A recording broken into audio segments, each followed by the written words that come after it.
আর লায়লা আমাকে যেভাবে 7 লাখ টাকা অফার দিয়েছে, লায়লা অতি শীঘ্রই আমি আর মামুন একসাথে হয়ে যাচ্ছি। সবাই ঘাটতি হওয়ার একটাই কারণ হচ্ছে, সেটা হচ্ছে ফ্রেন্ডদের মধ্যে কিন্তু একটু একটু ভুল হয়। তো এই ভুল বুঝামুদ্দের মধ্যে হচ্ছে কয়েকজন আছে কি গিরিঙ্গি লাগাইছে মামুনের কাছে যে ইমরানে তোর এটা বলছে, লায়লা তো লালার কাছে সব সময় থাকে, আর হচ্ছে তোর বদনামগুলা লালার কাছে গিয়ে বলতেছে। এগুলো শোনার পর হচ্ছে সে আমাকে ভুল করছে। আসলে মামুন, আমি সিরিয়াসলি বলতেছি, আমি এখনো তোর ফ্রেন্ড মানি, সারা জীবন মেনে যাব। কারণ হচ্ছে কি, তুই আমাকে অনেক কিছু শিখাইছস, যেটা আমি কখনো অস্বীকার করব না। আর আজকে যদি ফেসবুকের ভিতরে যে এত ফ্রেন্ডস ফলোয়ার থাকবে কেন, ফেসবুক জিনিসটাই কিন্তু আমি তোর থেকে শিখছি। বিশ্বাস করবো তো, আমি তোর কখনো কিছু বলি নাই। কিন্তু অতি শীঘ্রই আমি আর মামুন একসাথে হয়ে যাচ্ছি। সবাই দোয়া করবেন, কারণ ফ্রেন্ডশিপ যতই ভুল বুঝাবুঝি হই না কেন, আমি যদি আমার বন্ধুকে গিয়ে কাছাকাছি গিয়ে বুকে জড়াই নেই, তাহলে অবশ্যই সে আবার আগের মতো হয়ে যাবে। আমরা কি অনেকটা ধরে নিতে পারি যে 7 লাখ টাকার অফার পেয়ে আসলে মামুনের থেকে এন্ট্রি হয়ে লায়লার পক্ষ নিচ্ছে ডিডিম না, এমনটা ধরে নিতে পারি? যখন ঝগড়া হয়েছে তখন অনেক আগে থেকে কিন্তু ঝগড়া আমার, তাই না? আর লায়লা আমাকে যেভাবে 7 লাখ টাকা অফার দিয়েছে, লায়লা যখন আমার সেলুন উদ্বোধন হইতেছিল তখন আমাকে বলছে যে কাজ অফ কেন তোর? আমি বলছি যে আমার টাকার একটু ক্রাইসিস আছে, প্রবলেম আছে, যার কারণে ইয়ে করি না। তাহলে ও আর কিছু বলে নাই। তারপর আমাকে বাসায়, আমি যখন ওর বাসায় গেছি, যাওয়ার পর ও আমাকে একটা চেক দিল। আমি কেন বলতেছে এই টাকাটা নিয়ে কাজ কর। আমি তো না, আমি নিব না। তারপর ও বলতেছে যেদিন পারো সেই দিন দিস। আমি দেখো, মিডিয়াটা এরকম, এই পর্যন্ত যেহেতু আসতে পারছি, এই পর্যন্ত আমি নিজে একা সবকিছু করতে পারছি আমার ফ্যামিলির সাহায্যের দ্বারা, তাহলে একটু অপেক্ষা করো। যদি আমি না পারি তাহলে আমি তোমার কাছে আসবো। তারপর আমার বড় ভাই আছে যে বাহিরে থাকে, সে আর কি পাঠাইতেছে টাকা।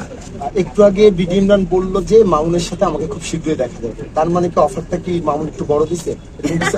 মোটেও না, কারণ বিডি ইমরান যদি টাকা চিনতো তাহলে বিডি ইমরানের গুলশান বনানীতে এখন ফ্ল্যাট থাকে।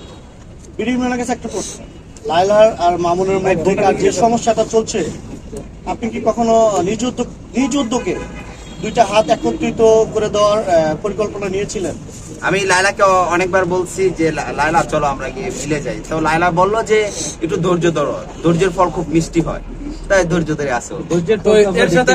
এর সাথে একটু অ্যাড করি ভাই, আপনি মানে লায়লা আপুর সাথে যখন মামুনের সম্পর্কটা নষ্ট হয়, ঠিক তখন থেকে আপনার সম্পর্কটাও মামুনের সাথে নষ্ট হয়েছে। আসলে এর পিছনের কারণটা কি? মানে লায়লার মামুনের সম্পর্কের পিছনে কি আপনার হাত আছে কিনা, মানে তাদের ফাটল ধরানো?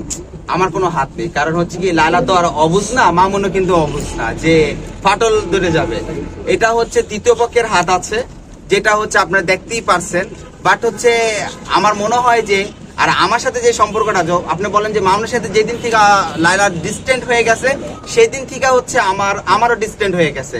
আসলে মামুনের যে ভাই ব্রাদার গুলো আছে, আমার নামে গিরিঙ্গি লাগাইছে, বলতাছে যে তোর কথাগুলো লায়লার কাছে বলছে, আর এগুলা তুই এডি করস, লায়লার কাছে গিয়ে লাগায়। আসলে হচ্ছে যখন লায়লা খুব শাসন করে, মামুন যদি কোনো একটা ইয়ে করে বা লাইন ছাড়া যদি চলে, তাহলে লায়লা খুব শাসন করে, এটা করে করার পরে শাসায় মাসায় দেখা বলতেছে এই খবরগুলো জানলো কিভাবে?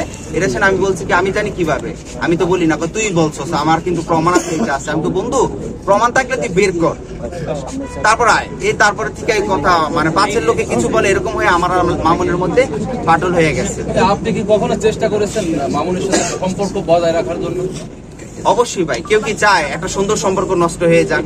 আমরা সবাই চাই, কারণ আমাদের যতগুলো ফেসবুকের পার্সন আছে, ফলোয়ার্স আছে, সবাই চায় লায়লা মামুন একসাথে থাকুক। বিডি ইমরান একটু আগে বললো কিছুদিনের ভিতর মামুন এবং আমাকে একসাথে দেখা যাবে, কনফিডেন্স বিডি ইমরান কিভাবে পায়? মানে তার মানে কি মামুনের সাথে বিডি ইমরান কথা বলবে না? কখনো হয় না। ওই যে রাগ করে আছে আমার সাথে, আমি মামুনকে কয়েকটা মামুনের সাথে রাগ হয়ে আমি কয়েকটা কটূক্তি করে কথা বলছিলাম, যার কারণে মামুন খুব কষ্ট পাইছে। আমিও বুঝতে পারছি, রিয়েলাইজেশন করছি। এবং আমার কিছু বড় ভাই আছে, বলছে দেখ তোরা একসাথে থাকবি, এখন তুই যদি ওরা যদি ডিরেক্টলি বলস যে তুই এটা তুই সেটা কিন্তু মানুষও খারাপ বলবে। তো তুই ওরা গিয়ে বুকে জড়াই নে, কারণ ভাই ব্রাদার তো বন্ধু বান্ধবী। এখন হ্যাঁ বলছে।